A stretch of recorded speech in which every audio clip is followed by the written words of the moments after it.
Today's episode is brought to you by Kristen Arnett's Mostly Dead Things, out June 4th from Tin House Books, and available now for pre-order at powells.com.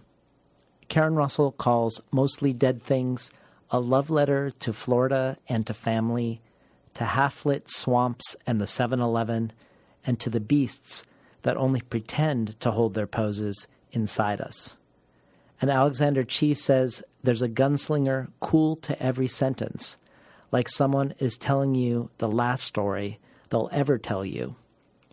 Because May begins a new publishing season for Tin House, there's a flush of new enticements for those who choose to become patrons of the show. You can still get one of the final copies of today's guest, Morgan Parker's new poetry collection, Magical Negro.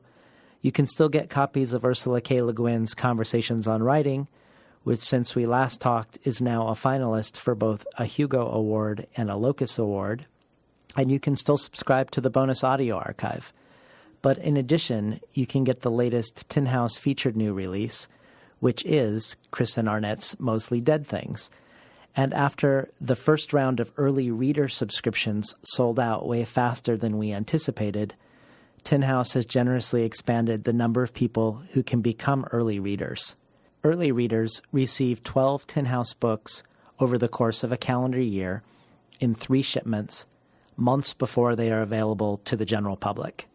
You can check out all of this and Morgan Parker's bonus reading of her hotly anticipated YA novel, Who Put This Song On, at patreon.com/betweenthecovers. Enjoy today's program.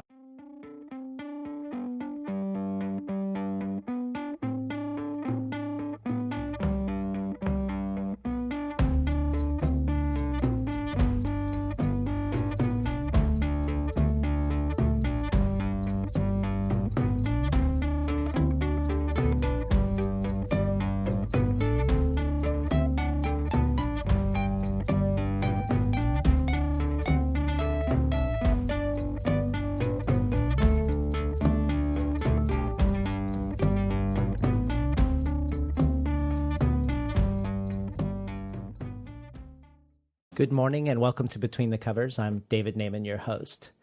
Today's guest is poet, essayist, and soon-to-be novelist Morgan Parker. Parker is the author of the poetry collections Other People's Comfort Keeps Me Up at Night from Switchback Books, which was selected by Eileen Miles for the 2013 Gatewood Prize, and was a finalist for the Poetry Society of America's Norma Farber First Book Award, and the poetry collection There Are More Beautiful Things Than Beyonce from Tin House Books, picked by Oprah and Time Magazine as one of the best books of 2017, a book that inspired Kiesi Lehman to say that there is no more daring artist or anyone he'd rather read in the 21st century than Morgan Parker. Parker received her bachelor's degree in anthropology and a creative writing degree from Columbia University and her MFA in poetry from NYU.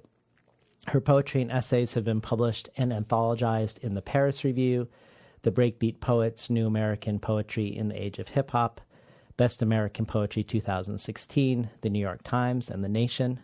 Parker is the recipient of a 2017 National Endowment of the Arts Literature Fellowship, winner of a Pushcart Prize, and is a Cave Canem Graduate Fellow. She's also the host of Reparations Live, co-curates the Poets with Attitude reading series with Tommy Pico, and with Angel Nafis, she is the Other Black Girl Collective. Morgan Parker returns to Between the Covers to talk about her third poetry collection, Magical Negro, from Tin House Books. Danez Smith says, 2019 justly belongs to Morgan Parker. Her poems shred me with their intelligence, dark humor, and black-hearted vision. Diego Baez at Booklist calls Magical Negro a profound meditation on the history and future of Black liberation, a searing indictment, an irreverent lampoon, and a desperately urgent work of poetry. And Patricia Smith says, if you're anxious for your snug perspective to be rattled and ripped asunder, for the predictable landscape you stroll to become all but unrecognizable, for things you thought you knew, to slap you into another consciousness. Brethren, have I got the book for you. Bay's bestie continues her reign with this restless, fierce, and insanely inventive way of walking through the world. Once again, children, ignore Miss Parker at your peril. Welcome back to Between the Covers. Hi. Morgan Parker. Thank you. So you've talked in many interviews about how Magical Negro is different than your previous two collections, that it was the hardest book you've written, the most serious, the most urgent. And you've mentioned the comment of friend Jason P. Smith after he read some of the poems in it, when he said, "Oh, you don't care about being charming anymore." So let's start with a compare and contrast. Talk to us about the ways in which Magical Negro extends what you've been working on before, and the ways it's a shift, whether in tone or strategy or content. Yeah, it's interesting. A lot of the poems in this book, actually, I had written and were kind of originally part of There Are More Beautiful Things Than Beyonce. And in the making of that book, I started to see some differences in the poems and I guess the kind of sub-themes of the poems. I'm always going to be talking about roughly the same things. So it was interesting to see a shift in how I was talking about those things, or which kind of what was being echoed and what was showing up over and over. And I think a lot of this book as building off of my first two and responding to even, the responses of those books. I think I've been thinking a lot about how There Are More Beautiful Things Than Beyonce is folks love it, and white people love it, and I'm very, very grateful for that, and I'm really grateful for the kind of wideness of the audience. But there started, as the book was out and did its thing, I started to feel that there were some parts that were overlooked or misread, and my job as a writer is to just kind of keep sharpening what I feel was left unsaid or to reiterate something. And I do think that, there's no sparkly, playing with Beyonce and that sort of, there is popular culture, but it's less of this drawing you in and saying, let's have some fun with this. So I think to remove all of that and force readers to look at the undersides was the project of this book. And I think that a lot had to do with, the years I was writing this book. It was just death everywhere, as usual. And a lot of the rhetoric and language and hashtags around all of that stuff was just insufficient for me. And I wanted to use a lot of the work that I had done in the last book in terms of speaking about what it feels like to be a Black woman and what the various kind of dangers and traumas and fears are around that life. I just wanted to go a little bit deeper into that. And I think part of that was like delving into history and making it clear that I and the women in my community are part of a really long legacy of people who have travailed, and I think, I think about now more than ever and that kind of language, which, I've heard used to speak about my work. And I'm like, no. Let me get something clear. It was definitely harder. It was hard for me with a lot of the poems to even, look back at them after I drafted them and say, oh, shit, like that's what I was trying to say. And I think I just took away the impulse to cover that up at all or prettify it in any kind of way. Well, as you moved away in this book from being, of wanting to charm people, you said before that you were concerned about scaring people away in your previous collections. And so drawing people in, let's say with with Beyonce, and then doing a switch and saying, well, actually this book's about something else. Totally. And this book you've dispensed with the charming people away, and you're not concerned about scaring people away.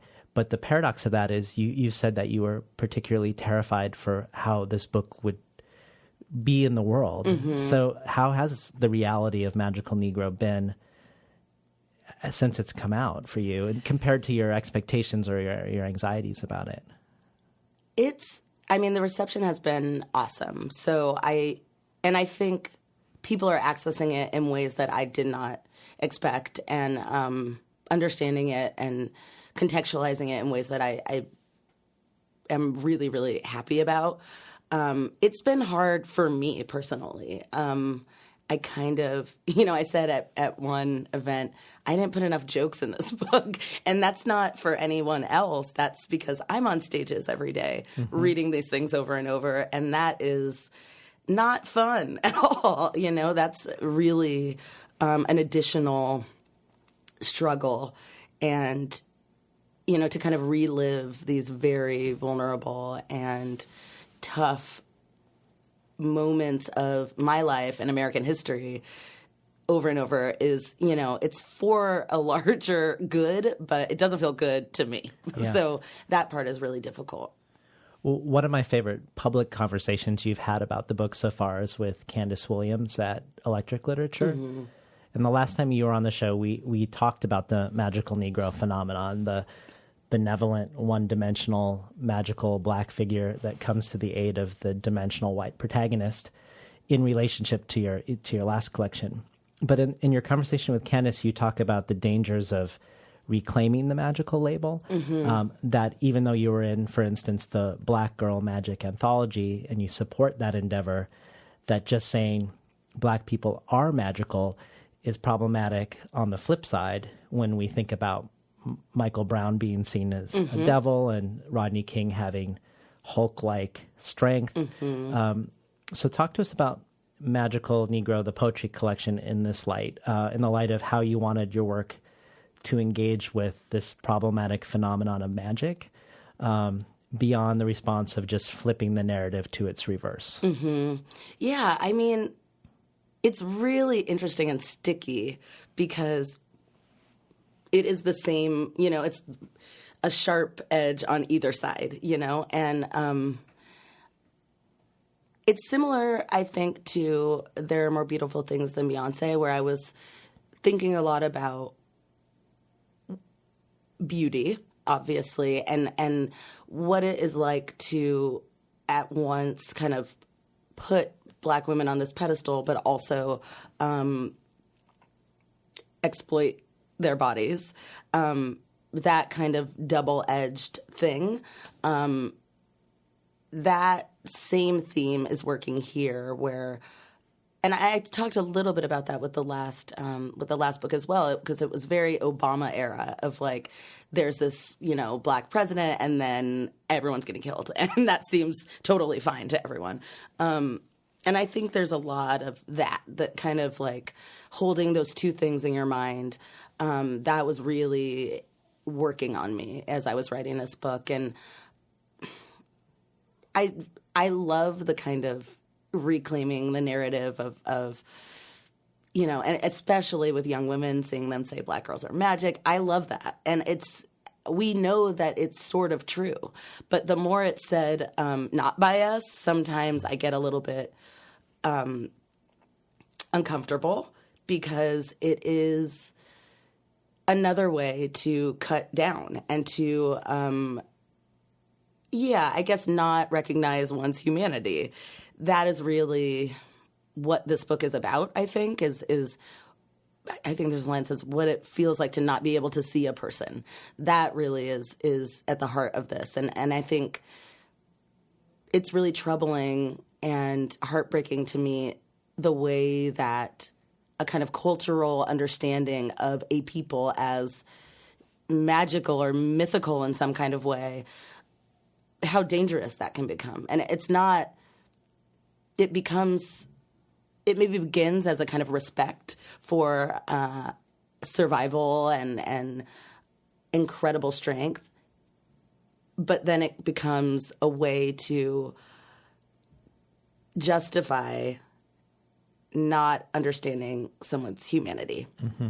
And it really, I often think about, police officers saying that they truly felt threatened for their lives. And I think, I kind of don't blame them. I mean, I blame them, but that makes sense to me, because if we're culturally only seeing certain images and versions of Black people, and these folks, these, police officers of communities somehow have never, encountered an intimate relationship with a Black person, then of course they would be afraid, and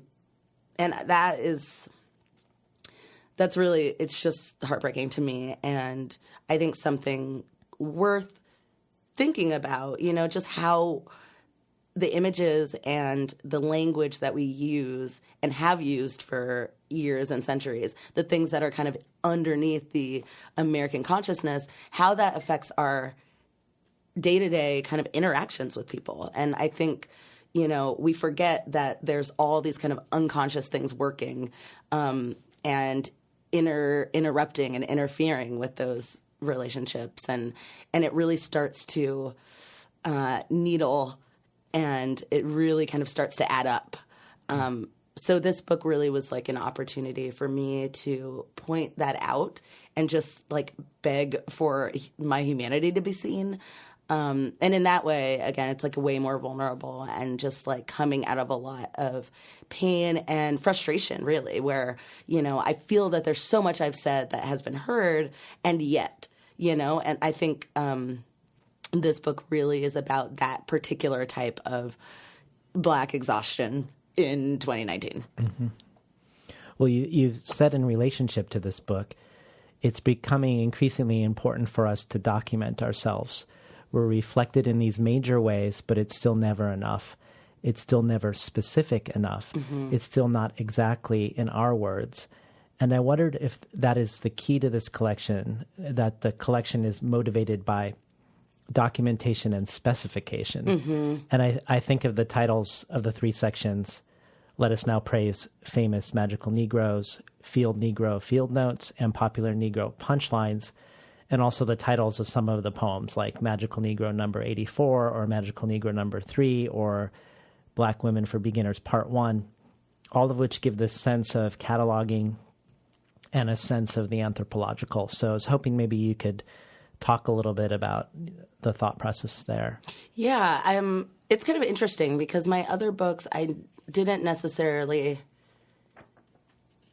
have such a structured kind of and more of a theoretical concept around the books, and something that was just exciting to me. I am like obsessed with documentation, and I save everything, and I've been just kind of investigating that in myself, that impulse, and that just seemed fun to like mark down what I think my legacy is or my history is, and to specifically just like write down what my stuff and my experience in the world is, and using a lot of that kind of anthropological, like self-ethnography kind of thing.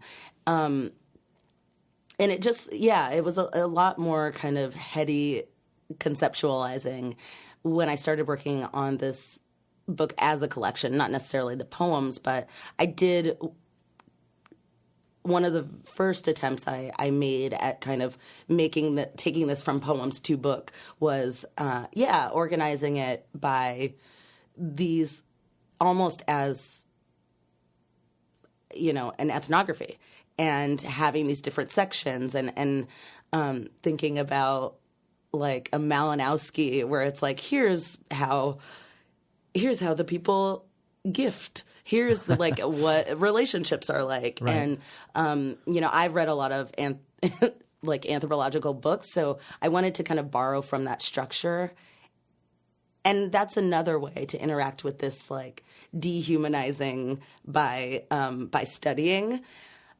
I don't know. I think it's a really interesting and weird form, especially to use on your own community and yourself. So to kind of take that more, that wider lens structure and use it for the more personal was a fun thing to play with. And also, I think, helpful for me so that it wasn't just like, here's a lot of really tough feelings. To figure out how to present them in a way that really was a catalog and really was this kind of living archive.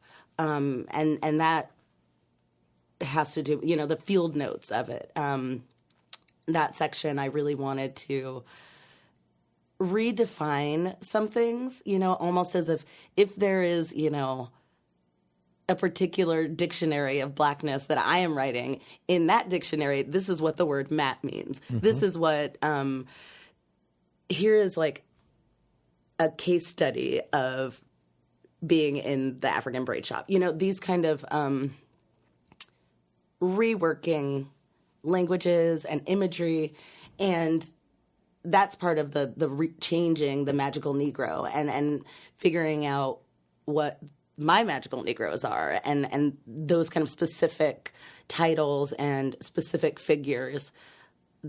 That was really fun and also felt really open, that I kind of was able to do whatever.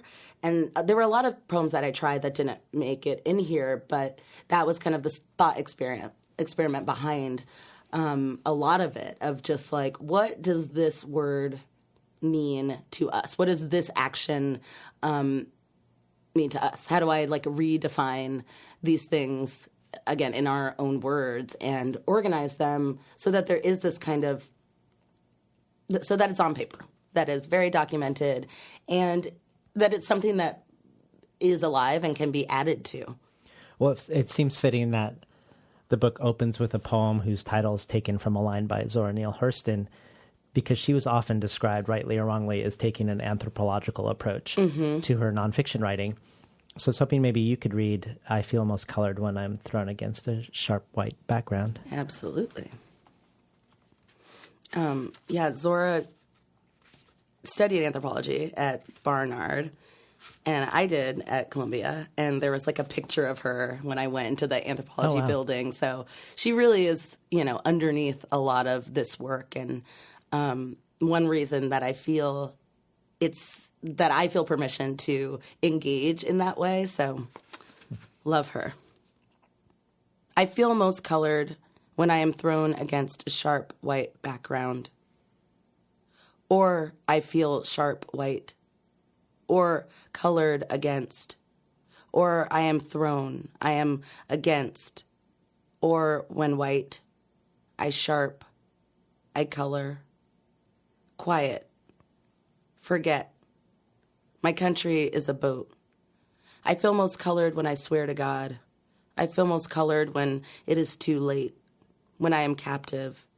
The last thing on my mind is death. I tongue elegy. I color green because green is the color of power. I am growing 2 fruits. I feel most colored when I am thrown against the sidewalk. It is the last time I feel colored. Stone is the name of the fruit. I am a man, I am a man, I am a woman, I am a man, I am a woman, I am protected and served. I background my country sharp in my throat. I pay taxes, and I am a child, and I grow into a bright, fleshy fruit. White bites. I stain the uniform. I am thrown black typeface in a headline with no name, or no one hears me. I am thrown bone, unarmed.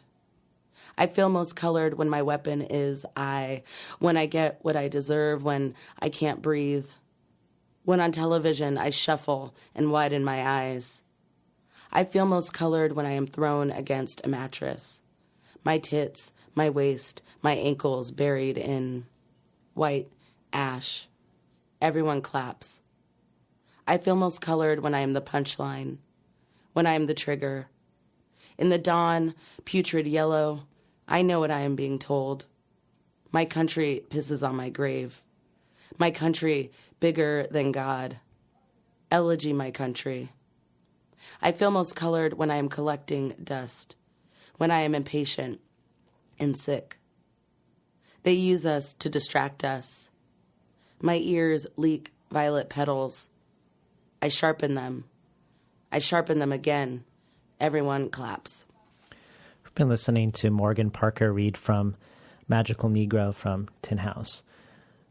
When I see all of the poems with numbers like Magical Negro number 217, Diana Ross finishing a rib in Alabama 1990s, or Magical Negro number 607, Gladys Knight on the 200th episode of The Jeffersons, I have two feelings at once. And one is what you've been describing already, one that I'm witnessing a certain sort of archiving of very specific things and things that might not otherwise get archived. Mm-hmm.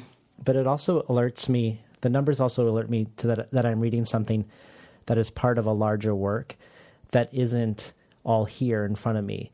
And I also get the feeling with the poem you just read with the acknowledgement. So, for instance, the poem doesn't just say after Zora Neale Hurston to acknowledge your debt to her, but instead the line says after Glenn Ligon, after Zora Neale Hurston, which sort of creates a chain. We get Zora Neale Hurston's words, and then we get the artist who put her words into his installation to disembark. And then your poem is creating another link, or at least that's the way I read it a little bit. So I was curious if you see that as part of the archival activity is also sort of the connecting to these other figures. Definitely. Yeah, I love Glenn Ligon's work and like have a tattoo of one of the neon signs that he has made, and a lot of them are using this language. And you know what's really funny about those? I mean, some of the work that Glenn Ligon plays with is from Gertrude Stein, which I also use that kind of quote. And I think that there's a way that we pick up on little things and they get kind of repeated, and that is fun to connect to other artists and moments in time and add something else to it. And just add another layer. Not that their work was incomplete, but to build on something and to look back. That was a big part of this book is the looking backward and the making connections. So I do feel that it was fun to think about, what do I want to be in conversation with? So you've said before in other interviews that emotional statements and personal statements, particularly coming from women, aren't taken as seriously. That if you're emotional, you are suddenly illogical. And that there's this misconception to think that emotion can even be divorced from logic and clarity to begin with. So I was interested in that statement in relationship to using outside language in this book. So in this case, the language of anthropology, which you've said gives, and I think it does, you've said that this language gives something more credence. So I was wondering if do you employ this language twinned with a woman who's a poet being emotional as a way to sort of reveal the machinery through which we're manipulated by language? Absolutely. You do. I think language is, obviously I'm a poet, but language is so interesting and so important to how we understand ourselves and other people. And I think more so than we realize, and the way that language works on us, the way that certain words being repeated, word choices. I was talking yesterday to a friend about this essay I was working on about this sermon given by Bob Jones of Bob Jones University, who, among so many other egregious things, mentions when the slaves came over here from Africa. And I was like, just that word came, like what does that mean for us to, for that to be used and for people to hear that? And I just, those sorts of things I'm really tuned into, and I really wanted to have a chance to point them out. And of course, the way that women's words can be misconstrued, the way that we start to drown out familiar grievances, I guess. So my challenge was, how do I put these things into words where you almost aren't expecting it to be emotional, or you are and that's not what happens, to just like play with that expectation and to see what readers find is more authoritative. I think there's a way in which it's easy to take authority away from a women poet, but this using that like I know that language, I've read an academic book, and what does it mean to rephrase and use your language to talk to you about my stuff, because clearly it wasn't working for me to do it in my words. And that's fun. Also, it's also like poking fun at that when you're reading and realize, oh, I actually did engage with this in a different way because it is written in this particular language. What does that mean? So the experience of reading the poem is at once, understanding the content of it, but also understanding how the form is playing with that delivery of the content. Yeah. Could we hear a couple more poems? Absolutely. So I was thinking Black Women for Beginners Part 1 and We Are the House That Holds the Table at Which, yes, we will happily take a goddamn seat. Yes. Black Women for Beginners, Part 1. Every time a hot comb simmers, we dread. We get hurt so often, we think it's a nickname. When we say we remember, we mean hurricane, hunt, meadow, lust, duty, escape, settle, mourn, birch, baptism, tithe, kneel, sphinx, throat, offering, animal, deadwood. We get hurt so often, we never run. Every time we lick our lips, the day obeys and repents. Glory, glory, hallelujah. Hot comb on the stove, train tracks in the weeds. We are the house that holds the table at which, yes, we will happily take a goddamn seat. After Solange. No one can serve two masters like we can. Be future and what they threatened to forget. Be Richard Pryor live on Sunset and be the sunset. Kiss the ground, burn it to the ground, slay dragon, speak dragon. Sometimes it feels like we invented America ourselves. The difference between worth and worthless without them is science. How it feels to not be able to see a person, and the number of instances when we believed we should die. For dinner, watermelon and a dry white. Gin nightcap. Low moon. How fucking dare we? The probability of a wave carrying a pearl in its mouth is the probability of a lamb slicing its own white neck, tying its legs to a spit for someone else's feast. Been listening to Morgan Parker read from her latest poetry collection, Magical Negro. So another thing that I think underlies Magical Negro's archival impulse is a question of absences and gaps and of erasure. There is all the history that's lost in the middle passage, but there's also history that doesn't have to be lost, that could be told but isn't. For instance, in the poem, Who Are Frederick Douglass's Cousins and Other Quotidian Black history facts that I wish I learned in school, we experience the erasure of anything particular, specific, or everyday about Black history. Oh, but also, say, Nancy Myers in your poem, Nancy Myers, in My Dream of Whiteness, the director of Hollywood blockbusters like The Parent Trap, none of which have Black protagonists, or the title of the first section, Let Us Now Praise Famous Magical Negroes, which is a nod to James Agee's work, Let Us Now Praise Famous Men, which was looking at 3 tenant farm families, but all of which were also white. What I loved about this is that the poems and titles, they work in their own way, even if you don't know Nancy Myers, and even if you don't know of Let Us Now Praise Famous Men, but you are missing something if you don't, but you don't know you're missing something, which in a way sort of echoes the experience of what you miss when you're not taught something. So you're sitting in school and you're only hearing one thing, and you don't necessarily have the context of what you could be hearing. I just wanted to hear a little bit about that for you in terms of how you're employing this in Magical Negro.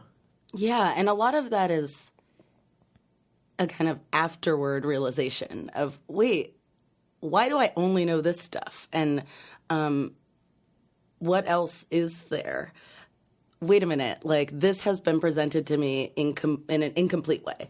And I think a lot about using different references, and, folks are always, in a tough about, timelessness or whatever, and whether or not pop cultural markings are allowed in poetry. And I do think a lot about who can access what. And I like to have things where you can get it if you don't know the reference, but you also can get a little bit more if you do know it. But that it's not, isolating anyone. And a lot of, I think that is really empowering to use kind of inside language. And sometimes it's just for me. Like, these are the references that I know. And, Nancy Myers, sometimes when I'm reading that poem, I'm like, do you guys know who this is? And the only way I know how to explain, I'm like, the movies with the amazing kitchens? Like, that's... And then people are like, oh, yeah, we're here with you. That's hilarious. And I think all of the references also point to a bunch of other things. So they're more accessible in that way, where, yes, it's Nancy Myers, but there's a larger kind of thing at play that anyone can recognize if you've seen a movie in the past, 30 years. Yeah, no, I think you're right.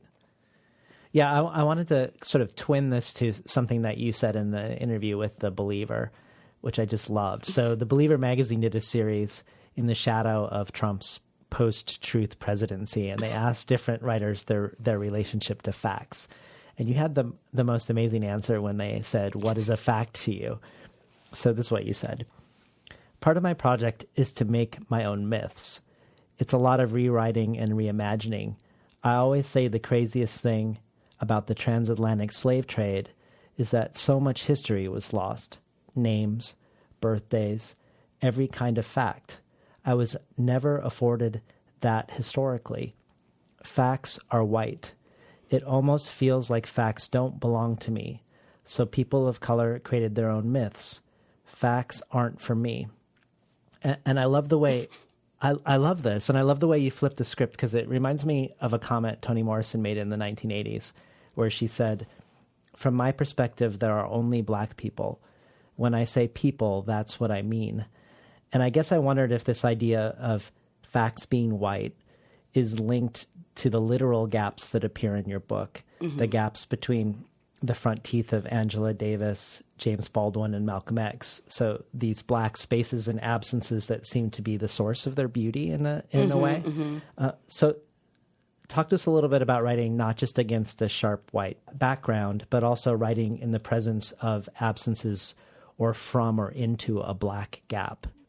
I do think a lot about absence and erasure, and particularly just what isn't seen or shown. in terms of media and imagery and which stories are told over and over and which aren't.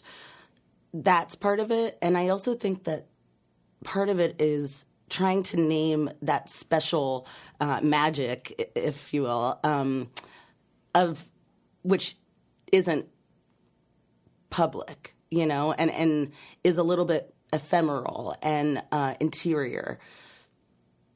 Yeah, the kind of ineffable magic is something that is always almost lost, I think.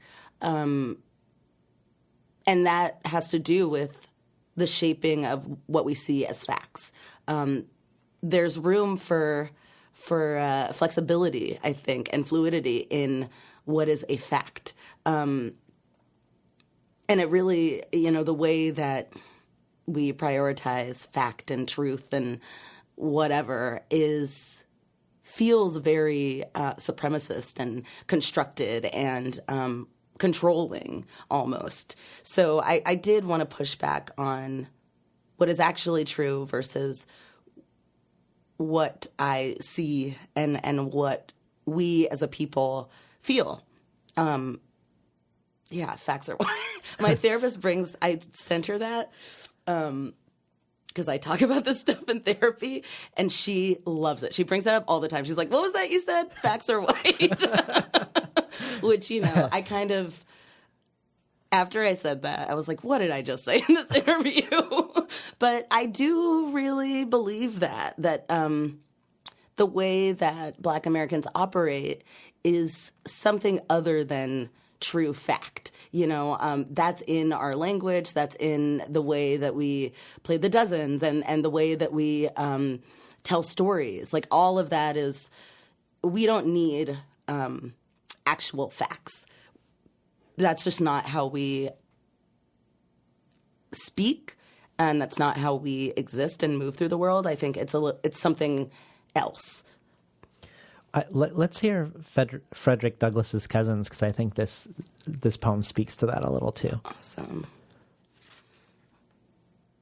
Who were Frederick Douglass's cousins and other quotidian Black history facts that I wish I learned in school? I have a body. It sits in a desk. Every day is bitten with new guilt. My teacher can see right through me, all the way to Black History Month. It is my fortune to be ashamed and from nowhere. How can I concentrate on photosynthesis when there is a thing called Africa? When my teacher talks about slaves, I become a slave. I know too much. I raise my hand. American flag and family tree. Is it my fault my stomach aches? I wait in my desk and try to be still. I lie and immediately confess. I grow a plant in a paper towel. I get in trouble for talking. At recess, I pretend. The mountains are closing in. I am good, but too curious. What happened to the Indians? How do we know about heaven and dragonflies? Where did Harriet Tubman sleep? Who did Harriet Tubman kiss? What about the Africans that stayed? Why are they hungry? Did Frederick Douglass's mother brush his hair in the morning? Was he tender-headed and afraid? Is this how I'm supposed to feel? Are you sure? How do you know? I've been listening to Morgan Parker read from Magical Negro. In your interview with Kava Akbar at Dive Dapper, you characterized your first book as very inward, your second as looking at the people around the self, and this book is taking even a further step back, surveying a larger group of people. And you said that this distance allows you to be harsher, and that perhaps you wanted this distance because of the anger you felt that you keep writing about the same themes across books and still feel like certain things aren't being picked up on, which you mentioned at the beginning of this conversation too, that you aren't entirely being heard. And similarly, in your conversation with Candace Williams, you say that part of your fear around this new book coming out is that you put so much of yourself into it that you hurt yourself in doing so, and that you can't stand the idea that you'll have done all this emotional work and be read over. So talk to us about your frustration about things that you don't feel people are hearing and what some of that might be, and also what you mean by being read over. Mm-hmm. I've been thinking a lot about this lately, mostly because I've been doing this just abhorrent thing where I like name drop my Ivy League education, which is the worst. I mean, that's like such a bad look. But I find myself doing this in conversations and readings because there's a way, again, that Black women's poems are often only read for the content. And there's less of a discussion about craft and rigor.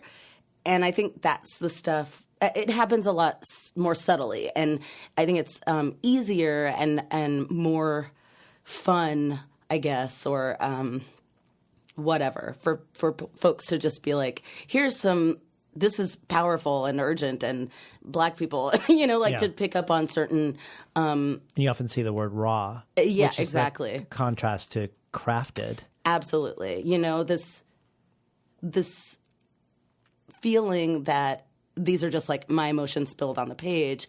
That's not true. They are very vulnerable, but they've been worked over and over and played with. And I've done a lot of work to try to get every word right. And often I see a kind of unwillingness to understand that part of the book, a kind of willful ignorance of that part and just focusing on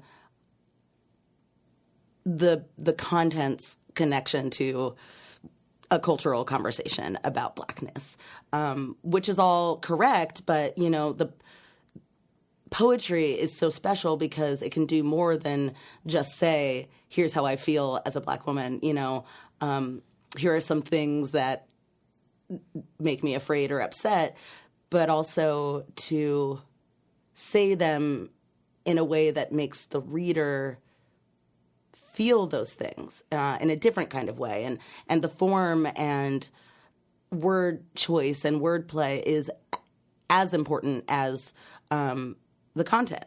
I think, and I just think it's important to talk more about that in literature. And it's very interesting the way that, I talk about this with other Black women writers where it seems like everyone's always asking about the content, whereas, I've seen talks with my white male writer friends, and it's a lot about, the craft and the intelligence and the way that the book was written, and less about, is this your experience in the world, and what do you think about America and interracial dating or whatever. I think there's more of a willful ignorance of the other stuff, and people seem so much more interested in I guess just our like interior lives in a way that's very unfair for writers, and misses a lot of the point. And it just feels, I guess, I don't know.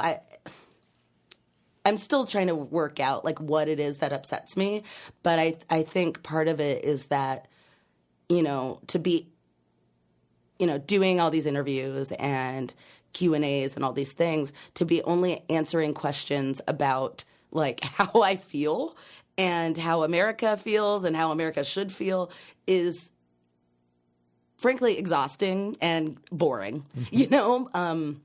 I'm not here as like a political representative. I have no PhD in American studies or anything like that. But I did study poetry and I understand like how to talk about these things that are very real and present and personal, but to do so by using the craft of poetry specifically. I write essays and other things, and that is a different sort of way of accessing the work. So I just, I guess I just miss some of the connecting the form and the craft to the content. Mm-hmm. I think, again, it's just easier to kind of write off our words as just emotional and I've heard stream of consciousness, which is crazy. That's not how I feel. My diaries do not look like this. I think that's part of it. It's just like it's easier to kind of ignore the intelligence and skill of Black women. And I hate to have to be like, I've gotten your degrees. Like, I know what I'm doing. So a friend told me recently that after a reading, an older white man came up to her and was like, I don't know if you knew that you were doing this in your poem, which is like, yes, we know what we're doing. It's not like we're just here spitting out how we feel and like not playing. Like, there are subtleties that, yes, we're aware of, and that one can study, that is larger than just like, oh, me, I feel indicted as a white person or whatever. I don't know. It's something that has been interesting for me to watch.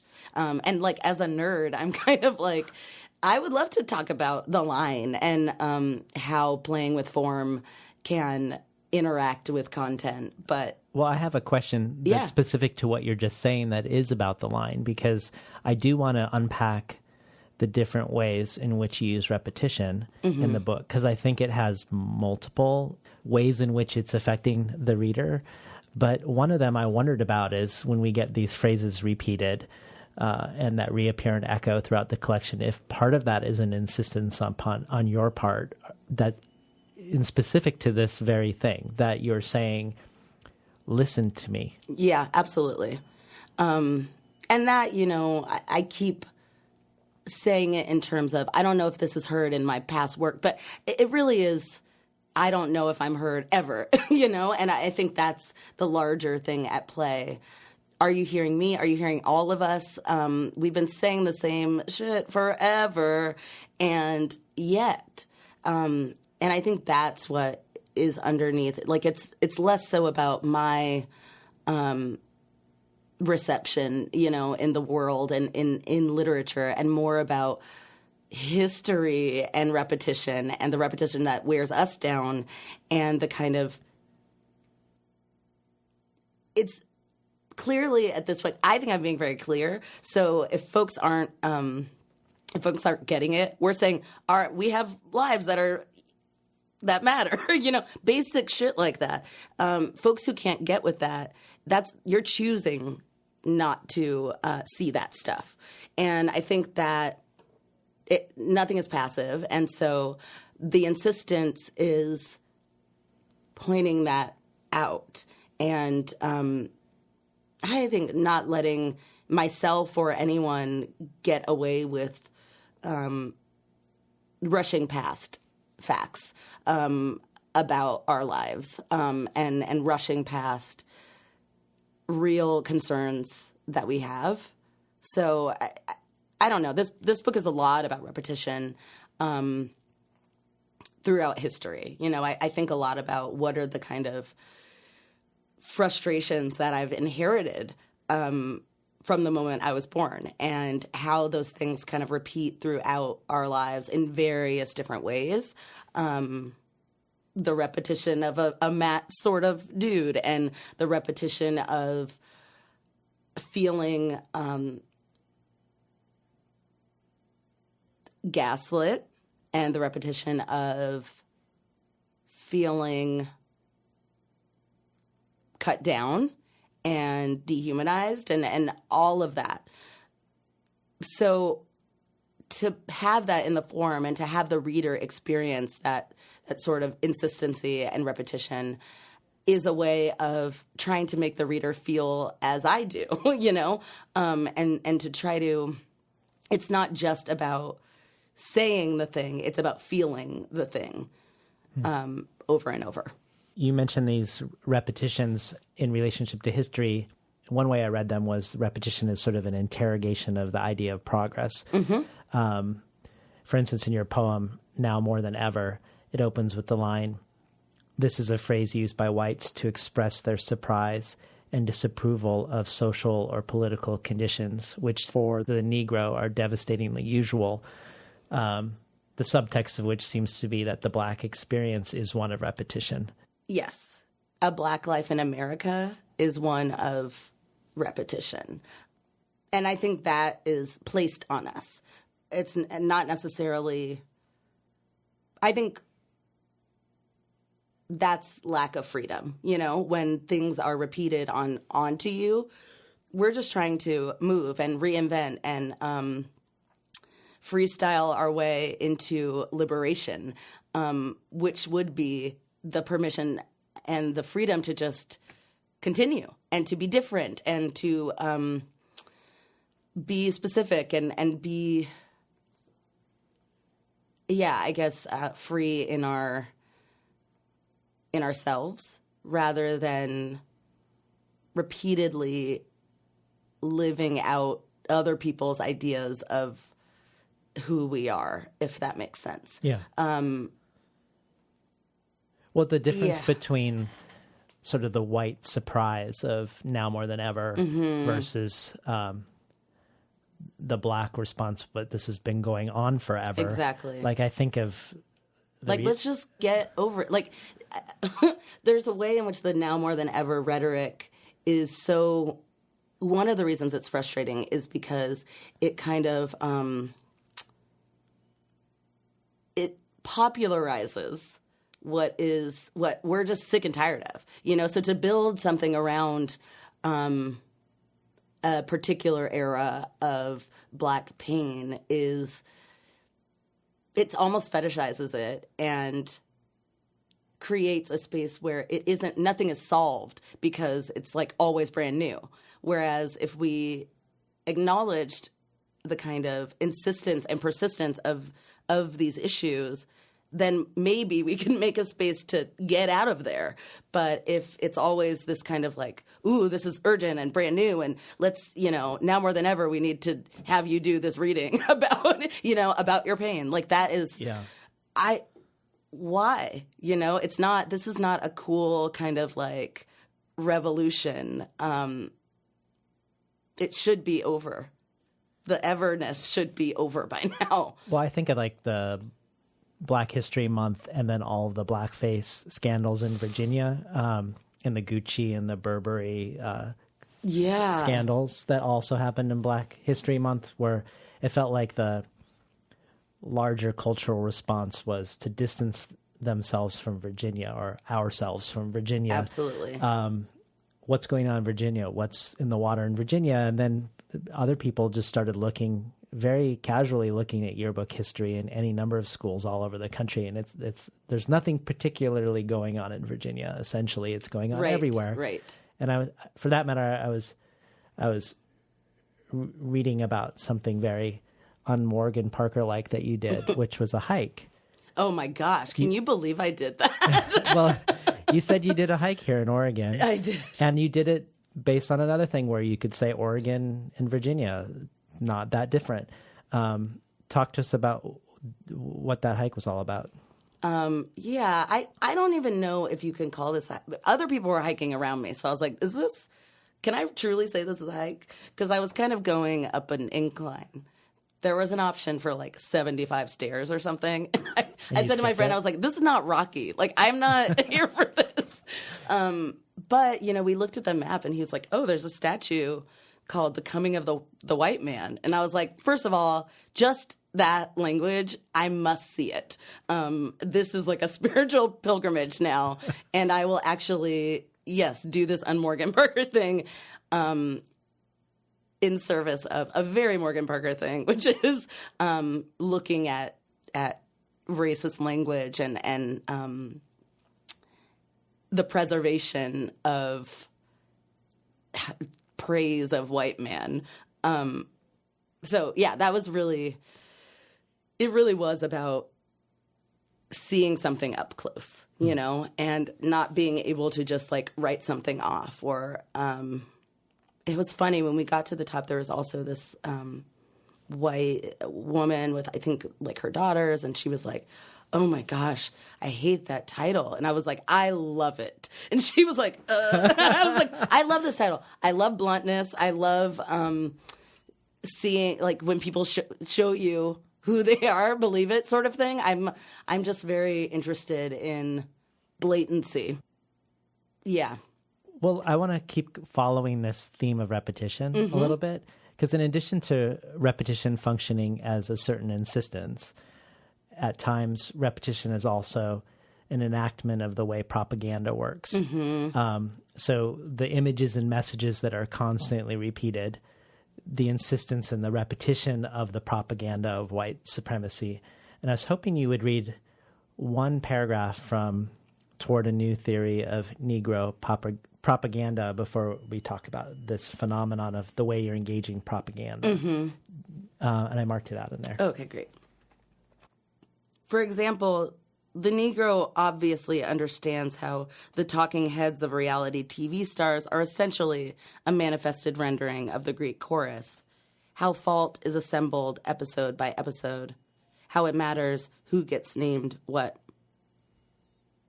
The Negro thinks about Greek myths quite a bit, how such stories, for all their respected antiquity in the American imagination, are sanctums of whiteness, such that the realm of them and their reverence presumes that only whites may be cast in multiple representations of model behaviors, while the Negro must repeat less revered folklore on an endless and aching loop. White propaganda relies upon the unwavering belief that any versions of Nirvana require the absence of the Negro. This is both the conscious and unconscious peak of white imagination. So when I read that, I was curious if you see your own repetitive images and statements as part of this new Negro propaganda. If, in a strange way, the poetry collection is the new Negro propaganda. This is Morgan Parker's TV station, and I'm going to put Diana Ross eating a rib on TV when you turn it on. Completely. I wrote this poem for an exhibition at the Institute of Contemporary Art in Philadelphia. And this curator was doing an exhibition about poetry and visual art, and a lot of the artists were, I guess, familiar with, like, they kept bringing up my name, and so she was like, you should write something. And I wrote this after doing a few studio visits with folks, and I was really interested in the way they were playing not only with language, but imagery and Black imagery. And, the first time I went to see, to have like a walkthrough of the exhibition, Meg, the curator, was talking, and then just the Family Matters song came on. And I think that was part of someone's installation. And I think about these artists as also working in that, let's make something where we just see ourselves in the way that we want to over and over. And what would that even look like?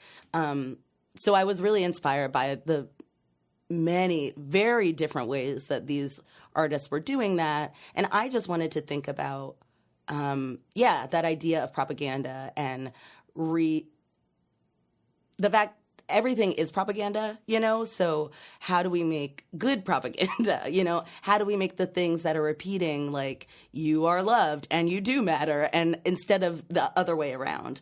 And I think even just pointing out that we understand the ways in which, like, there's an okey doke happening. Like, we understand the ways that we're being played, basically. And we do, I wanted also to be an kind of empowering moment where we do have the tools to combat that. We don't have to, even though we recognize that we don't have to go along with it. And it can be a little bit of like, I see you and I dismiss you, Yeah, and there's a lot of pain that comes from that sort of propaganda. And how can we make something not that hurts other people, but that is free of pain for ourselves? Yeah. Well, I wanted to take this question of interrogating progress or the absence of progress, because you've also said, you go so far as to say you don't believe in time. Oh, yeah. And that we are addicted to linear time. Mm-hmm. And so much like the way you call facts white, you associate linear time with whiteness. And I want to hear more about this. Yeah, my brain is crazy because we're like all understanding that brain. Together. Doesn't seem crazy. Time, space, facts, whatever. That's all just, those are all fake structures. And they're just like invented and placed on top of an experience, which is more spiritually kind of fluid, you know? There is a way that I feel very connected to ancestors and their experiences. And, you know, I talk about this book as being written by a lot of different people, I think. Many of the poems, I looked back at them and I'm like, who wrote this? And I think that there was a lot of extra help, and that there was like a lot of, just ancestral kind of hands on this, and community input in a way where it's almost like speaking through me. And over time, that's how repetition plays out in my particular experience. Talk a lot about how I feel like I almost feel trauma of being on a slave ship, like legit was there somehow. Like it feels like I have been in all these different places in my lifetime and am there. And there's a way in which I have these like blips of what era even is it?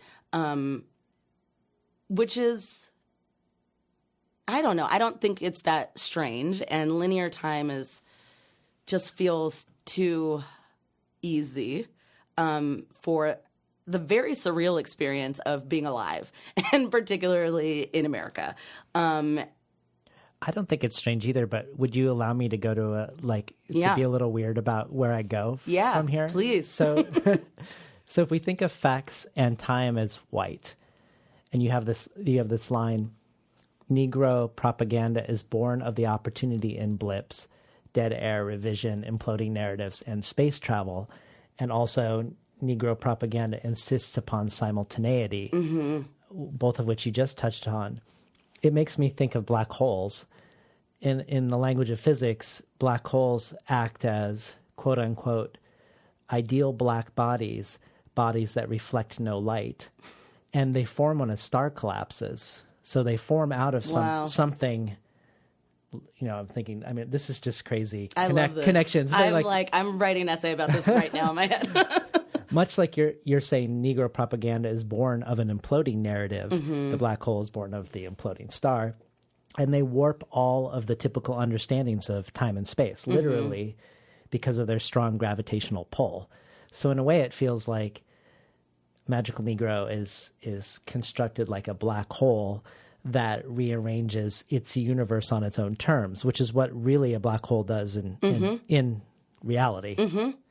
I just didn't know how that sounded to you. I love that. And I think that's entirely correct. This idea of slipping in and out of timelines and realities, I think, is a big part. And, you know, talking about what's going on in Virginia, like that could be, in that moment, I was like, it's 1957, you know?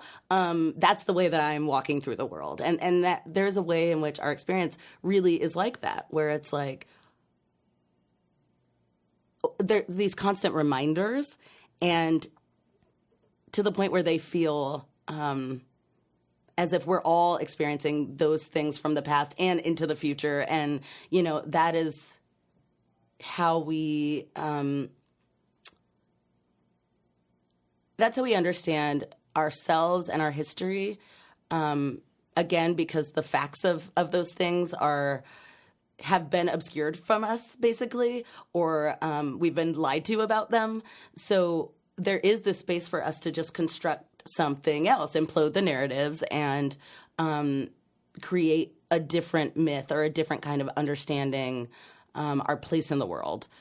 So, and I love the idea that the pull of that comes from the implosion. Like they're linked. Like the fact that the black hole becomes infinitely dense is because of the implosion, and only from the implosion is the pull of the black hole happen. Right. Yeah. And you kind of have to go through in order to access a new space, I guess, and a new kind of seeing, basically.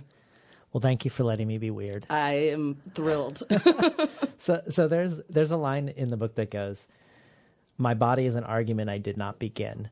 And you also characterize the way you put the collection together as the process of making a case or building an argument. And that's a language you don't often hear poets use or talk about poems, and that you're arranging your poems to, in a way, underscore your thesis. And one of the conceptual artists you refer to in Magical Negro, Adrian Piper, says in an interview with John Berger that while she finds analysis of racism praiseworthy, she wants her artwork to help people confront their own racist views. Which, when I thought of that, I wondered if that was the argument, or that was the construction at Magical Negro also, in some sense. I just want to hear your thoughts on argumentation, essentially, or underscoring a thesis when it comes to creating art. Yeah, certainly. I mean, I think of it as an indictment, in that way of, you have to come to terms. You're not going to leave this getting away with anything. You have to come to terms with how are you either perpetuating or breaking down these long-held narratives that are violent and oppressive. And, I went recently, there was an retrospective for Adrian Piper at the Hammer in LA, and it was an incredible exhibition. And so much of her work is about remaking history and about having confrontational images. A few of the different art pieces and projects were one where she dressed up like with an afro wig and like kind of darkened her skin and was just like walking around. Another where she had 2 different birth certificates for herself. Talk about facts are white, and building your own, finding your own origin, I think was very much in that. She plays a lot with found imagery and placing something else on top of that. And she also plays a lot with just documentation. She has a series of, photographs where it's just like every single day. And I love that kind of, let's think about our experiences even almost scientifically and as this kind of experiment. And one final piece I'll talk about is it was in a small room where there's just like a little bench and the video of Rodney King being beaten playing over and over. And it was really painful. Especially there in LA. And there was like an older white man who came in at the same time that I was watching it, and we were both feeling very emotional. And he was like, "We can't forget this." And that really is, that's the essential, the essential point of that that art piece. And I really identify with that as, it is painful, but we cannot forget these things, and the repetition of it is important, and the confrontation of it is important, because it's ugly. And I think often we want to,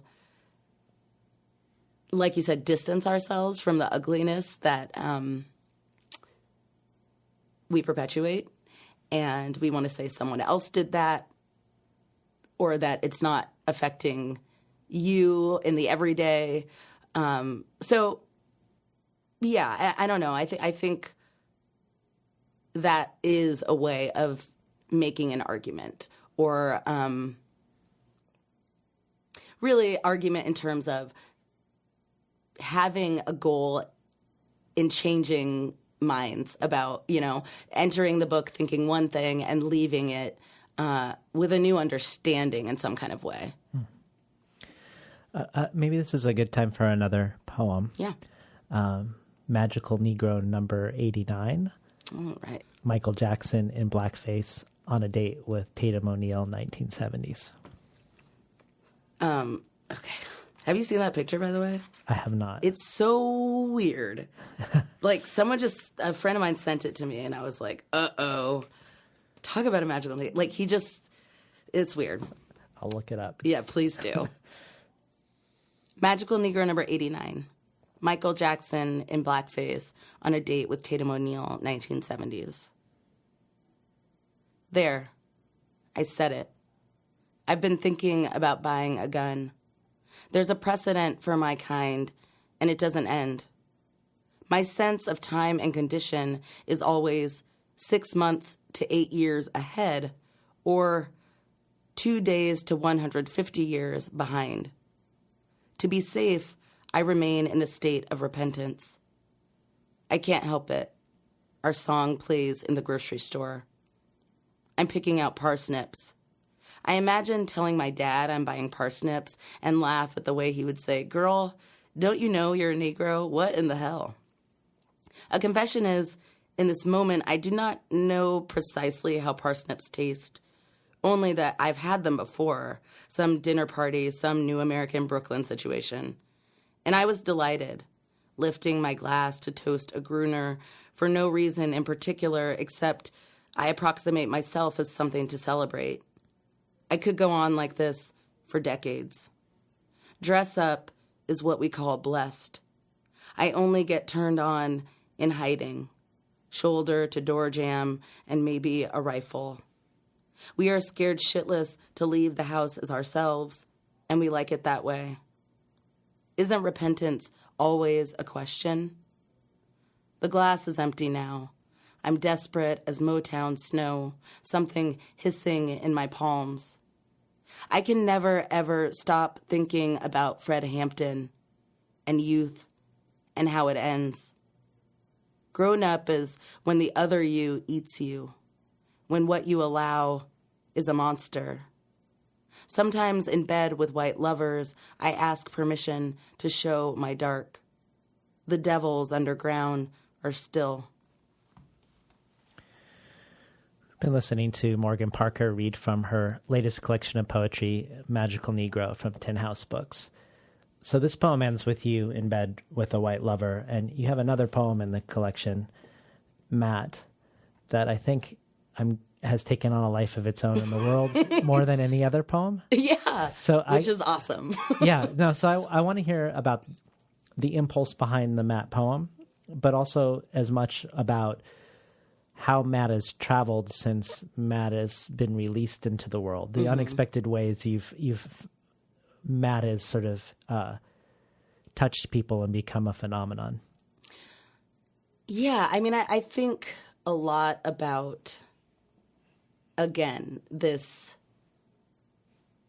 kind of bodily memory and ancestral memory, and there's no way that I can be in bed with a white lover and not think about the slave master and the slave. It happens even for a moment, and even if it has nothing to do with our particular relationship and those dynamics. That's just something that, in the American cultural memory is there, and it's like always like inherently in that relationship and in just that visual. There's no way that I'm not going to just have a blip of, whoa, what time period is it and what is going on here? And a way that, the ancestral memory is kind of reminding you. And I think I tried to explain it once to a white man that I slept with, and it was hard to explain that. And, the guy was like, what? Like, do you not feel safe? And it wasn't that. It's just like, that is always going to be. And I'm just very interested in that, I think, and just wanted to give voice to that. And the Matt poem started when I was writing it as a way to get at that. And also as a way to say that specifically in terms of white men who usually aren't like thought of as threatening or oppressive or anything like that, that even those guys, there is something underlying in the relationship, and that can't be, it just can't be unlinked. I wondered if it was even particularly those guys. Like, you have this line. Sure. You have this line, I could never love him, he floats. And it made me think thematically to another poem in the collection, Guess Who's Coming to Dinner, with Spencer Tracy at the ice cream parlor. And he's sort of floating. He's floating on his abundance of choices rather than grappling with reality. And it made me think of Mitchell Jackson, a line from Mitchell Jackson's in Survival Math that goes, and he's not talking about whiteness here, but I sort of suggested in our conversation that maybe this was a description of whiteness. Ignorance requires ignorance of history, which is a way to preserve innocence in the face of living. And that's what it felt like to me, like this preservation of innocence. Mm-hmm. And maybe the same the way we as white people will step back from Virginia.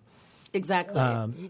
And or the now more than ever, right. And or time and progress, those are all part of that ignorance. Do you have can you share any anecdotes about funny or interesting ways Matt has traveled in the world, and maybe your theories on why it's this particular piece in the collection that seems to have caught on like wildfire? It's so fun to read this poem in particular spaces. I always read it when I'm in Portland and Seattle and where Matts abound. I also like reading it like at colleges. A lot of those young men feel very indicted, and the young women instantly recognize, something very real. And it's so funny. I feel like I wrote this poem very quickly and like kind of in one, I maybe had only a couple little edits, and I wrote it like in the middle of the night, like at 2 a.m. I was like, and I wrote the whole thing. And it felt very much like something I had been holding on to or figuring out and building, for a long time, and just like needed to be released. And I think the specificity within the poem is what makes it so fun and funny and searing. Again, there's repetition. Matt's writing a novel. Matt's also writing a novel. Seeing, I think essentializing a white man is like really hard for them to take, which happens to us all the time, but they're like, but we're not all, not all Matts and all these things. Not all Matts are Matts. Yeah. And it's really funny the way that like really hurts their feelings. Yeah. But also the way that guys are like, oh, I know that part's about me. And I'm like, it isn't though. And surprisingly, that's a whole other person. Like, yes, oh yeah, you are like that also, but I wasn't really thinking about you when I made this, and the way that they see themselves in it. I think it's been really fun for women to share it with each other and with exes, with partners. And your therapist has shared it. And my therapist shared it with someone, which I was like, oh my God. But she was like, he really needed to. And, I just think that it shows this particular white man something that they usually aren't called out for. And that's uncomfortable. And it's uncomfortable for me to say it, and it's uncomfortable for them to hear it.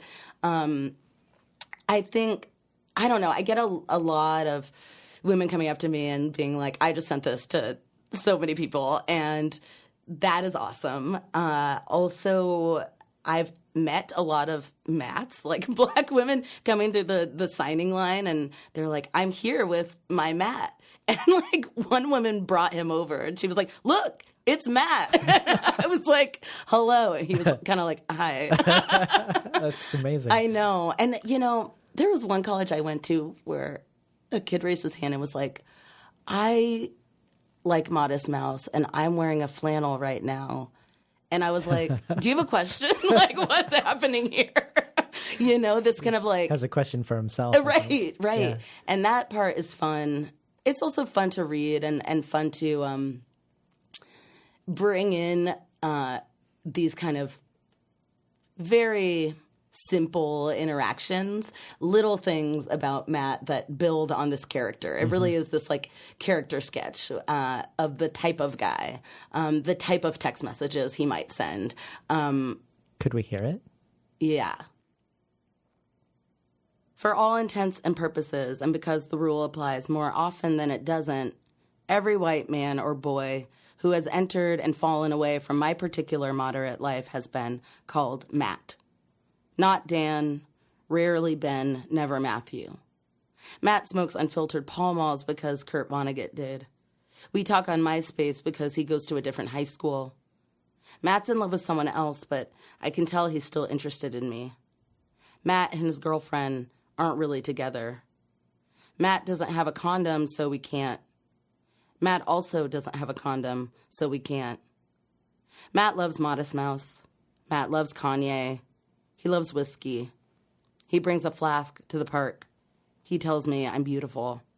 He likes me. He follows me into the bathroom where I once found a bag of Coke. I tip sideways onto the tile, trying to steady myself on top of him, while his legs are spread on the toilet lid. I say, what about you and Anna? He says, hold your ankles. I made Matt a really good mix CD. Matt's writing a novel. Matt's also writing a novel. Matt says I'm a really good kisser. My friends say I'm too good for Matt. Matt loves his mom. Matt's moving to Berlin. Matt's moving to California. Matt's quitting smoking again. Matt rolls his own cigarettes. Matt has depression. He listens to sad songs. Matt wants a big family. He seems like he would be a good dad. His family is so white. His favorite novelists are white. His ex-girlfriends are white. He said he would call me. His ex-girlfriends are really skinny. He has this thing where he seems like he doesn't care about anything. Matt's in love with someone else. He thought I was way older than him. He got a new tattoo. He has bad dreams. I miss him. He loves foreign movies. He's stoned all the time. He pulls me into another room. He has a beard, and he also has a beard. He kisses me in the other room. He loves my dog. He flirts with me all the time, I think just for fun. Oh, Matt. He knows he's a white man, but doesn't think of himself as a white man. He doesn't know what to do with his life. He floats. He is young. He can afford to be cool. He wears a lot of flannel. We're just friends. He's nervous about commitment. He's nervous in the elevator when he touches the small of my back. He's nervous on the roof. I'm nervous taking his hand because people can see us. His roommate walks in on us, then gives us shots of gin we all sip in silence. After that, we smoke on his fire escape and make out.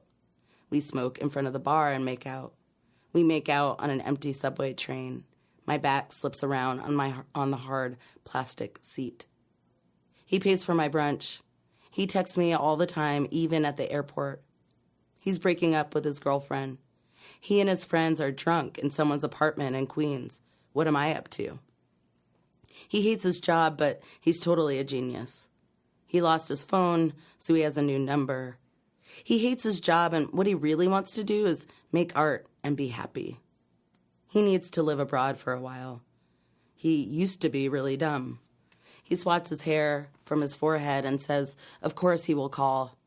I always ask, but I'm going to stop asking. I'm nervous he doesn't understand. He didn't grow up with many black people. He knows he is part of the problem. He just believes in love and knowledge. Matt. Each one more beautiful than the last. Each one with more intricate ennui. I could never love him. He floats. I can't stop loving him. Matt knows the bartender. Matt studied comparative literature. He still loves his ex. I just know it. He says, I like talking to you. He says, watch your head, as I ride him in his dorm room bunk bed. He's so sorry he didn't call. It's just that things have been busy and weird. Matt and I sneak out of a movie to hook up in his car. He is afraid of me. Matt and I are hanging out this week, I think, to watch movies or something, I guess, maybe. He's never met anyone like me. Things are just super casual with us. Neither of us is looking for a relationship. Matt loves relationships. He slept with my friend. I can't tell if he's into me because I'm black or because I'm not that black. And either way, I feel bad. I feel it in my stomach's basement. Matt can't want me. I am not forever. Matt has kissed me hundreds of times, and he kissed my ancestors, too. He held them down and kissed them real good. He was young, and he could afford it. When he touched them, they always smiled, almost as if it had been rehearsed. Been listening to Morgan Parker read from Magical Negro. When you were first on the show, we talked about your experience growing up in predominantly white spaces, and more recently in the New York Times profile of your amazing apartment that the entire literary world is salivating over at this moment. One of the ways you describe your style is Black Wes Anderson. Yes. I love that, Black Wes Anderson. And in the nonfiction piece you wrote about attending the Bill Cosby trial called Are We Not Entertained? You talk about your own family being an aspirational family values black family, one that you called American Dream Black. And of course, Bill Cosby's own sermons in the black community and the Cosby Show itself are steeped in this form of respectability politics. So I guess I wondered about this trajectory from moving from books that try to charm us to books that do not have that as a concern in relationship to, and this is the way you describe one of the ways you've described your current book.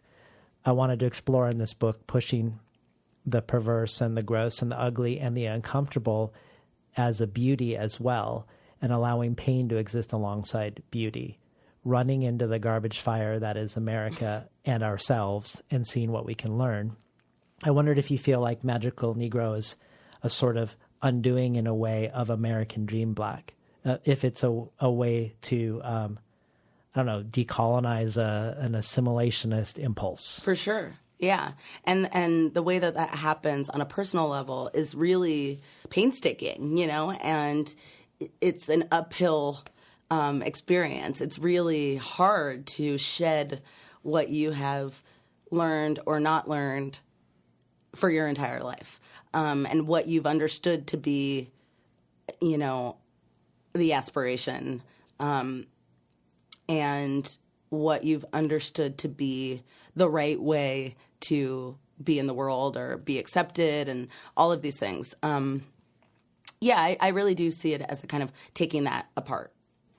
Well, I wanted to maybe look at this act of interruption. So you were raised in a certain way, and in a way your art is I don't know if interruption's the right word, but you did write an essay that I really loved called I Think About This a Lot, Kanye West at the Katrina Telethon.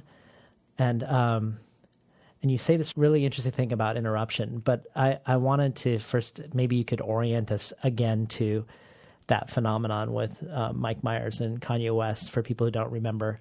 and why you were compelled to write about it in the first place. It really is a moment, in Magical Negro, kind of marking these particular moments in time that I think about as an example of something, I guess, or a synopsis of a particular theme or narrative within the Black experience, and I just really think about that moment a lot.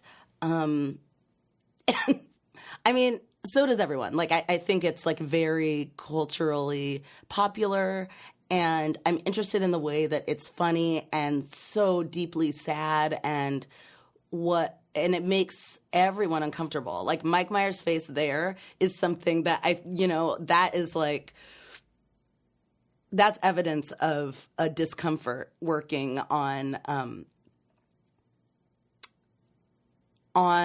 the white expectation of a Black performer, basically, and on decorum in general. I Absolutely. think, too. What you're supposed to do, and then what happens when we break out of those moments? And it's really, I think that's why it's really interesting to me, because even more than many other stunts that Kanye has pulled in his, career, it is this moment of refusing to follow a particular rule. And it isn't in service of any personal goal. It's just like an utterance, and it happens in this moment where, I'm always thinking of those moments where it's outside of the person. It's outside of their even language or personality. It's almost this blip of someone else is even saying this. Mm-hmm. And the reasoning and the timing is an interruption. And the thing I was thinking about in that piece is just interruption as protest, and how revolution against the state, as it were, is this kind of interrupting. It's uncomfortable, and I mean, that is protest in and of itself. It's like, it's in your way, and it's I think that's real freedom, to be able to exercise that in whatever moment. Yeah, I wanted to take a line you said in there that I really was captivated by, and bring it back into Magical Negro and ask you a question. Mm-hmm. And the line from the Kanye West essay is, "I often consider the conditions that create revolutions and the acts that might be deemed revolutionary, how an average person, not otherwise a political actor, might be an agent of change, how maybe resistance looks like interruption." Mm-hmm. So if we think of resistance as interruption, and we go back to Magical Negro, both your Kanye West and Bill Cosby pieces meditate on comedy. In the Kanye West essay, there's the line, "I know we laugh when we're uncomfortable, and we cry when we laugh. Those urges sit in our chests, two-headed." And in the Bill Cosby piece, you say, "I've been compelled to explore why I think what I think is funny, why I often use humor to talk about my darkest aches and the country's most egregious defects. I've been reading about the history of Black comedy, listening to Richard Pryor vinyls, revisiting Dick Gregory's shtick and the Flip Wilson show." But also in Magical Negro, one section's entitled Popular Negro Punchlines. Mm-hmm. And somehow I relate, rightly or wrongly, relate this impulse to use humor to talk about one's darkest aches to you saying that resistance looks like interruption. Mm-hmm. I don't know if those feel connected to you. If like the humor is the interruption in some way. Certainly.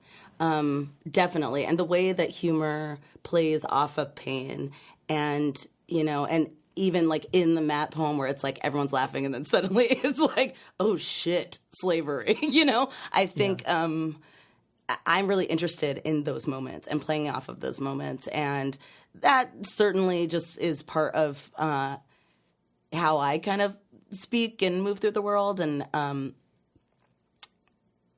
But I think there is this long legacy of Black comedy being interruptive and going outside the boundaries of what we're supposed to say to each other and to white people. And it's this weird, it's in a weird arena that's sort of abstracted from everyday life. Mm-hmm. Like you're saying, or the Black comic is saying things they're not supposed to be saying, but in that context, there's a way in which they're allowed to say them. Mm-hmm. In a way, or I don't know if "allowed's" the right word, but that context of being in a stand-up routine, there's a way in which that is a transgressive place. Certainly, 100%. And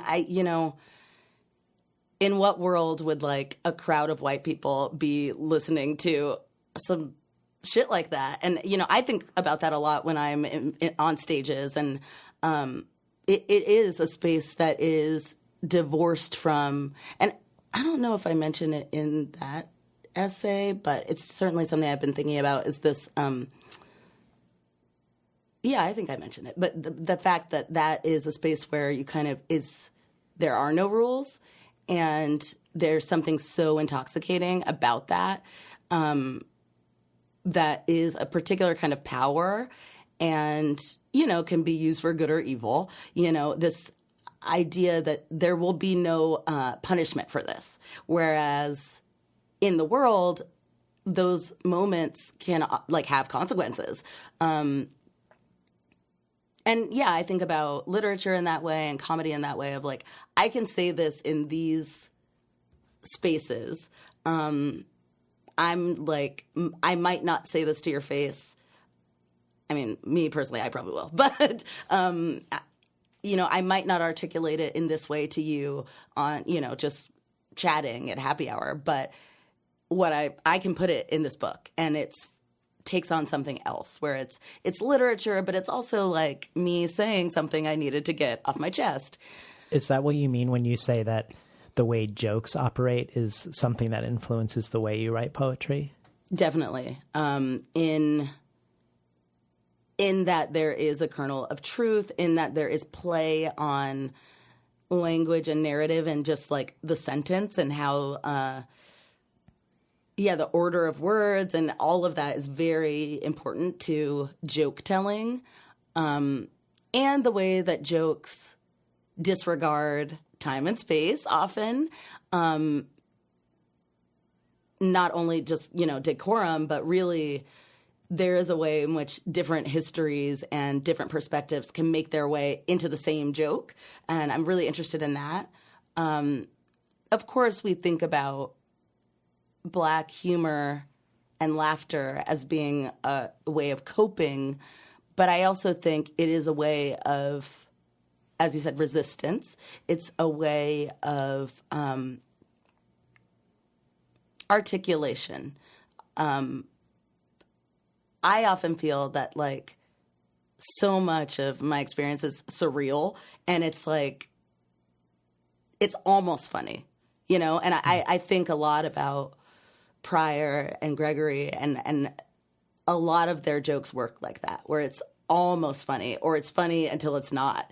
And I love that space, and that's the space of, I guess kind of leaning over the line of charming and mean, Mm-hmm. And that's a fun line to walk and play with. And it's very jarring and unsettling to people. And that's a cool, it's a cool feeling to try to get at. Well, before we finish, I did want to touch at least briefly on process, especially because so many people listening are writers or aspiring writers. The ways that you engage with visual art in the book, because I think the ways you engage with visual art and your process seem to be connected. And you had this conversation with Vivian Lee, and as a random weird aside, I don't know her, but we're in the same fantasy basketball league. Oh my gosh. So we've battled. I know all about that league also. We have battled each other. That's so fun. She's so good at it also. She's it's really good. Weird. It's her first year, and that doesn't usually go well for someone who's their first year in our league, and she did great. So in your conversation with Vivian Lee, you talk about your process of writing as a form of translation, that you'll see an image and ask yourself, what would that image look like as a poem? Mm-hmm. Or what would your apartment look like if it were a poem? And the book is populated by images, the photograph of Diana Ross eating ribs, and also the visual artists Ligon and Piper. And you've also talked about how you love aesthetics, and you have lots of art books. And you've said, in describing your process, there isn't really a sense-making in the poem itself. It's more just a painting of an emotion. And you've also talked about your process in spatial ways, when talking about taking things that you intuit should go together, but you don't know how they go together. And then so the process of the poem is connecting these things and finding how they do. But all this sounds translational ultimately, but also maybe different than a lot of people think of writing poems. So talk to us about image in relationship to process. And I don't know if you want to talk about that in relation to a specific poem, or just some thoughts that might come to mind in general. Yeah, I think that translation idea is very much at the heart of a lot of my work, whether it be translating a feeling that I have had, or putting different ideas into different languages, I guess. And then there's, translating the feeling of listening to an Isaac Hayes song or whatever. Translating image into language, and seeing what happens in that space and that difficulty of translation. And it really, in that way, is a very, aesthetic focused way of writing, which, is not that surprising in terms of poetry plays so much with the page and the visual. So the aesthetics of a poem is not, all poets think about that. But I'm also thinking about it in terms of, I don't know. I really do think of it as how I decorate my apartment. It's a very similar, you walk in and you see these things. And I'm trying to, I almost think about writing a poetry book as this kind of interior design, and each poem is a different room. And, is there incense? Is there sage? Is there a song playing? What's hanging on the walls? What is the aesthetic of the poem paired with the content, I guess, and the form? So there's these different elements that I'm playing with and connecting. That's often my way into a poem. I start with a tone and an aesthetic, really, which often is informed by the different cultural figures that I use. You're in a particular era. You're thinking about a particular kind of performer or whatever.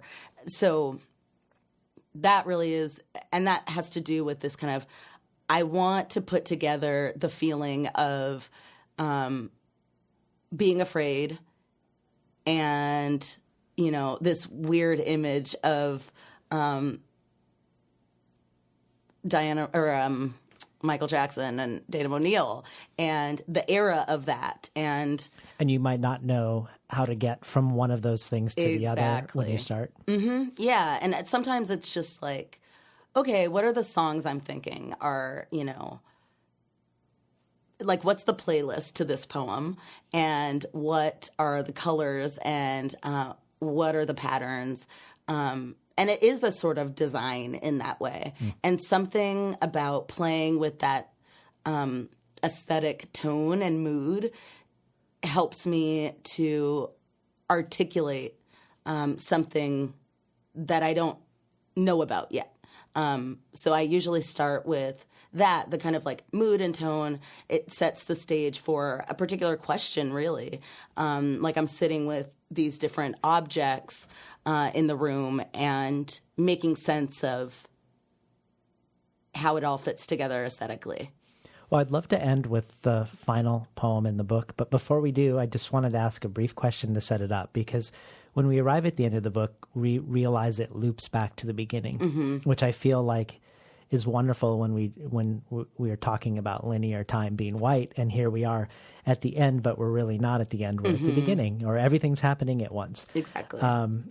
But the beginning is an epigraph of some racist lines by Gertrude Stein. And the end is a poem that I think dismantles, engages with and dismantles those words in a way. Yeah. Is that the right reading of that? Certainly. I just wanted to hear why you wanted to bookend the book with Gertrude Stein's words ultimately. Yeah, I'm so compelled to that that language and who's speaking it.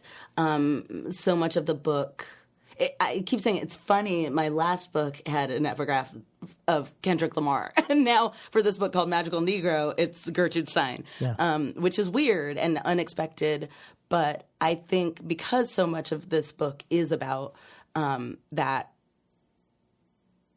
historic repetition and the propaganda-ness of our experience, it's often about how we're being spoken about by white people. And I wanted the book to be an answer and an anecdote to that, antidote to that. So I think it's important that you begin this book, which is very much Black and out of Blackness, but to begin it with someone else's kind of description, I suppose, or vision of Blackness. And it's also, a joyful quote, kind of. And what does that mean when spoken by her versus us? And also it's a white canonical poet. So when we think about Certainly. being thrown against the sharp white background from Zora Neale Hurston, it's like Magical Negro with the background of the white canon. Yep. Too. In terms of ending the book there, that surprised me. I wasn't particularly planning to do something like that, but the poem came after I had decided to have that be the epigraph. And honestly, when I got to the end of that poem, I was like, well, there's nothing I can put after this, And Yeah. I think that is... It's a fantastic ending. Thank you. Yeah. And it is one of those things where I was like, well, maybe this can go somewhere else, but no, it just can't. And I think there's something really exciting about getting through the book to that. And it hurts in the right way, and it's like a joke in the right way. So. Well, let's hear it. Okay. It was summer now, and the colored people came out into the sunshine. They descend from the boat 2 by 2. The gap in Angela Davis's teeth speaks to the gap in James Baldwin's teeth. The gap in James Baldwin's teeth speaks to the gap in Malcolm X's teeth. The gap in Malcolm X's teeth speaks to the gap in Malcolm X's teeth. The gap in Condoleezza Rice's teeth doesn't speak. Martin Luther King Jr. Boulevard kisses the Band-Aid on Nellie's cheek. Frederick Douglass's side part kisses Nikki Giovanni's Thug Life tattoo. The choir is led by Whoopi Goldberg's eyebrows. The choir is led by Will Smith's flat top. The choir loses its way. The choir never returns home. The choir sings funeral instead of wedding, sings funeral instead of allegedly, sings funeral instead of help, sings black instead of grace, sings black as knucklebone, mercy, Junebug, sea air. It is time for war. Thank you so much for coming back on Between the Covers, Morgan. Thank you. Always a true delight. We're talking today to poet Morgan Parker about her latest collection from Tin House Books, Magical Negro, and you've been listening to Between the Covers. I'm David Naiman, your host.